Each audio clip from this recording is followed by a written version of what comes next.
je suis Jean-François, un curieux et je pose des questions de médecine.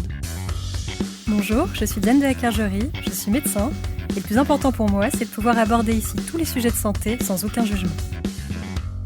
En 1796, un médecin anglais du nom d'Edward Jenner inocula à un enfant de 8 ans une souche de la vaccine, une maladie proche de la variole et touchant uniquement les bovins, l'empêchant ainsi de développer les symptômes de la maladie. Le principe de la vaccination était né. Quelques décennies plus tard, en 1881, le biologiste Louis Pasteur mit au point le premier vaccin humain, destiné à prévenir et guérir la rage. Depuis, les vaccins ont bien évolué et sont utilisés partout à travers le monde pour protéger la population du globe d'un certain nombre de maladies. Avec nous pour traiter de ce sujet, le docteur Diane de la Clergerie. Bonjour Diane. Bonjour Jean-François. Diane, avant de poursuivre, est-ce que tu pourrais nous rappeler comment fonctionne un vaccin ? Alors d'abord, il faut comprendre brièvement comment fonctionne notre système immunitaire. Quand notre corps va être exposé à un agent infectieux, par exemple un virus, il va y avoir une première réponse dite immédiate ou innée avec des cellules comme des phagocytes. Et puis, dans un deuxième temps, une fois qu'il y aura eu ce premier contact, il y aura une réponse dite acquise, avec là des cellules un peu plus spécifiques, dites lymphocytes B et lymphocytes T, qui permettent en fait la mémoire de notre système immunitaire. Et c'est là-dessus que le vaccin va se baser. C'est-à-dire qu'il va faire en sorte qu'on ait un premier contact avec l'agent infectieux pour entraîner notre système immunitaire qui s'en rappellera et saura mieux combattre lors de la prochaine exposition à cet agent pathogène. Est-ce que du coup, une fois vacciné, je suis immunisé à vie contre une pathologie ou bien des rappels sont nécessaires ? Alors ça va dépendre à la fois des pathologies et des vaccins. Globalement, il y a deux grands types de vaccins.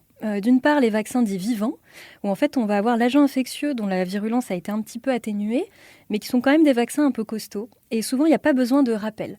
En revanche, ils vont être contre-indiqués chez certaines personnes, notamment ceux qui ont un déficit immunitaire. Et c'est le cas notamment du vaccin contre la tuberculose.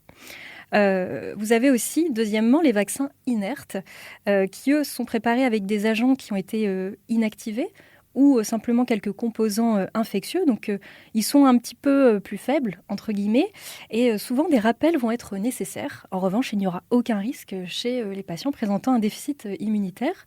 Et c'est le cas notamment du vaccin contre la grippe ou le tétanos. Pourquoi les vaccins ont-ils du coup pris une place si importante dans notre système de santé national et même plus généralement à l'international ?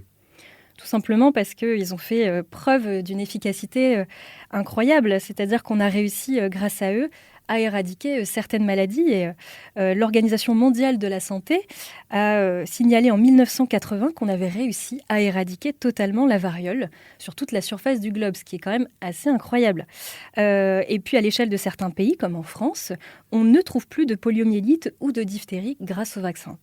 Voilà. Après, dans un deuxième temps, les vaccins permettent aussi de mieux contrôler certaines maladies sans forcément réussir à les faire disparaître totalement. Et c'est le cas notamment en France du tétanos, qu'on voit quand même très peu. En France, du coup, nous commençons les vaccinations dès l'enfance. Comment est-ce que ça s'organise ? Est-ce que c'est obligatoire ? Alors oui, il y a des vaccinations obligatoires pour tous les enfants naissant en France. Et notamment depuis 2018, il y en a 11. C'est le cas notamment du DTP, diphtérie, tétanos, poliomyélite, celui contre l'hépatite B ou encore contre certains types de méningocoques. Et il faut savoir que depuis janvier 2025, 2 nouveaux vaccins sont obligatoires pour tous les enfants. Et ce sont des vaccins contre d'autres types de méningocoques pour éviter certaines méningites. Il faut savoir aussi qu'il y a des vaccins qui sont seulement recommandés et non obligatoires en fonction du contexte. Et c'est le cas notamment du vaccin contre la tuberculose pour tous les enfants qui sont nés en Guyane et à Mayotte. Il est obligatoire pour eux, mais pas pour ceux qui naissent en France métropolitaine. Et pour les adultes, du coup, est-ce qu'une politique vaccinale existe ?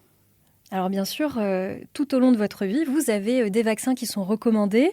C'est le cas notamment donc, du DTP, qui est recommandé à l'âge de 25 ans, de 45 ans, rappel aussi à 65 ans, puis après tous les 10 ans, ou encore la coqueluche, qui est recommandée à 25 ans.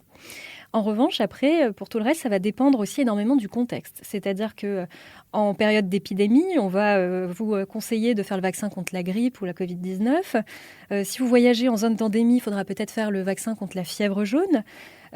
Si vous êtes un homme et que vous avez des relations sexuelles avec d'autres hommes, alors là, vous pourrez peut-être faire le vaccin contre le papillomavirus jusqu'à l'âge de 26 ans. Et puis aussi, en fonction de votre profession, vous pouvez être amené à faire d'autres types de vaccins. La vaccination a des effets positifs avérés au niveau de la santé mondiale. Est-ce que néanmoins, se faire vacciner comporte des risques ? Est-ce que certaines populations sont plus à risque que d'autres sur ce sujet ? Alors le risque zéro n'existe pas, bien évidemment, et en médecine, on fonctionne souvent avec la balance bénéfice-risque. Seulement sur des centaines de millions de personnes qui sont vaccinées chaque année, le bénéfice est très nettement en faveur de la vaccination. Pour vous dire, les principaux effets indésirables sont très souvent bénins, c'est-à-dire des petites réactions inflammatoires au niveau du point d'injection ou une fièvre très transitoire. Il faut aussi éviter de se faire vacciner quand on est déjà malade. Mais sinon, les réactions graves sont vraiment exceptionnelles. Ça peut être des allergies ou alors un vaccin un petit peu costaud, comme on en parlait tout à l'heure, chez des patients qui auraient un déficit immunitaire. En tout cas, il existe très peu de contre-indications à la vaccination, à part l'allergie ou encore une fois l'immunodépression ou la grossesse pour certains vaccins. Se faire vacciner apporte une protection individuelle, on le sait, mais en se protégeant soi-même, je suppose qu'on protège aussi les autres ? Bien sûr. Déjà, rien que pour ceux qui ne peuvent pas se faire vacciner, et on vient à l'instant d'en parler, les patients qui sont sous chimiothérapie pour un cancer ou qui sont suivis pour le VIH ont des déficits immunitaires qui les empêchent d'effectuer certains vaccins.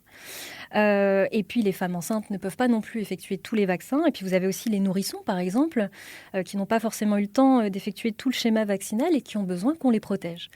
Et puis, deuxièmement, pour certaines maladies très contagieuses, plus on se vaccine, moins on risque de contracter la maladie et moins on risque de la propager. Où est-ce que je peux trouver des informations fiables au sujet de la vaccination et vers qui me diriger ? Alors vous avez tout d'abord un site internet qui est très bien fait, qui est celui de Vaccination Info Service, où vous aurez même des conseils personnalisés.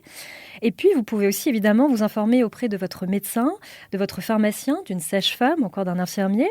Et puis vous avez aussi les centres de vaccination, le service de médecine du travail, ou encore si vous êtes étudiant, le service universitaire. Avant de terminer cet épisode, tu souhaitais aborder le sujet du vaccin contre le Covid-19. Oui, c'est un vaccin qui a fait beaucoup parler de lui, notamment parce qu'il a été développé en un temps record et avec une technique vaccinale assez peu connue. En fait, ce qui s'est passé, c'est que les essais vaccinaux avaient débuté tôt, au début des années 2000, pour un virus similaire, le SARS-CoV-1. Et les vaccins ARN messagers étaient en fait déjà étudiés depuis 1993, notamment en France. Simplement, il y a probablement eu un manque de recul sur le long terme sur les effets indésirables, notamment de ce vaccin. Probablement aussi un manque de transparence, notamment au niveau des procédures de négociation entre les industriels et l'Union européenne. Et puis surtout, probablement un manque de communication auprès du grand public. Et peut-être que cette obligation vaccinale a été mal vécue.